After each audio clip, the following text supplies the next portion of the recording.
Olá, pessoal. Daremos início à correção da atividade 5,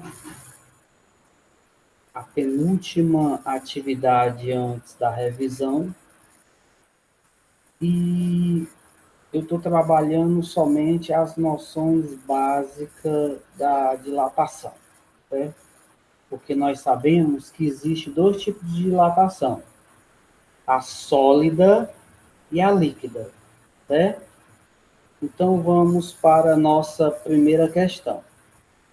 A primeira questão, pessoal, da atividade 5, ela fala sobre a dilatação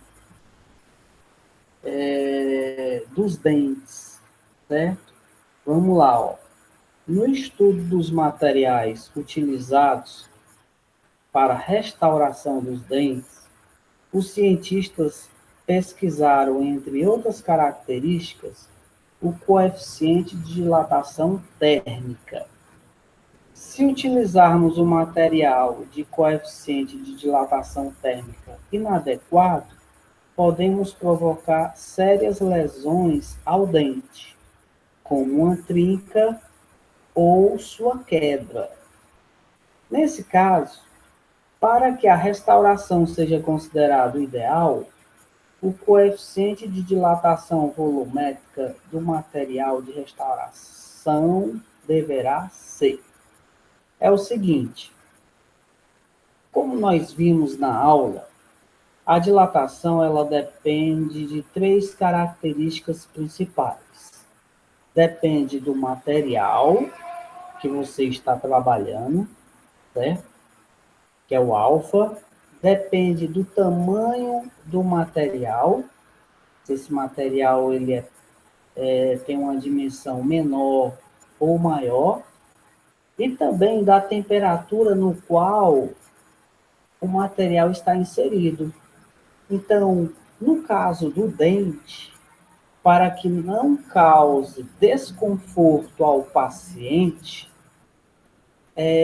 na hora que o dentista vai preparar o canal, o material que ele coloca no seu dente tem que ter o melhor item seria o item A, tem que ser igual ao coeficiente de dilatação volumétrica do dente, certo? Então, para a primeira questão, você vai marcar o item A. Então, a dilatação, ela tem que ser proporcional ao comportamento do dente, para não causar nenhum desconforto ao paciente. Segunda questão. A dilatação térmica dos sólidos depende diretamente de três fatores ou grandezas. Quais são essas? É só você lembrar da fórmula da dilatação. Se for uma dilatação linear, ΔL. Se for uma dilatação superficial, ΔA. Se for a dilatação volumétrica, ΔV. Então, dilatação linear, não. Volumétrica, a superficial, 2 dimensões. Volumétrica, 3 dimensões. De quem? Ela depende do alfa. Esse alfa é justamente a natureza do material. Depende do tamanho do material, que é o L0, né? No caso da linear. E também de sua temperatura. Ou seja, o melhor item que se encaixa para a segunda questão vai ser o item C.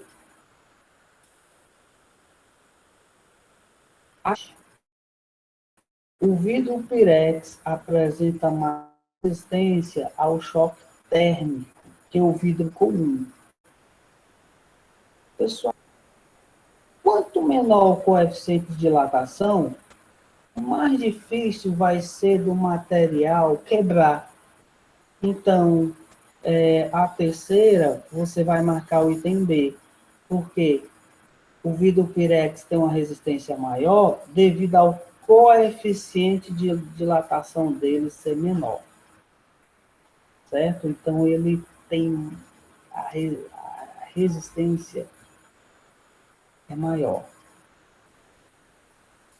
Quarta questão, quais são as 3 dilatações sólidas conhecidas?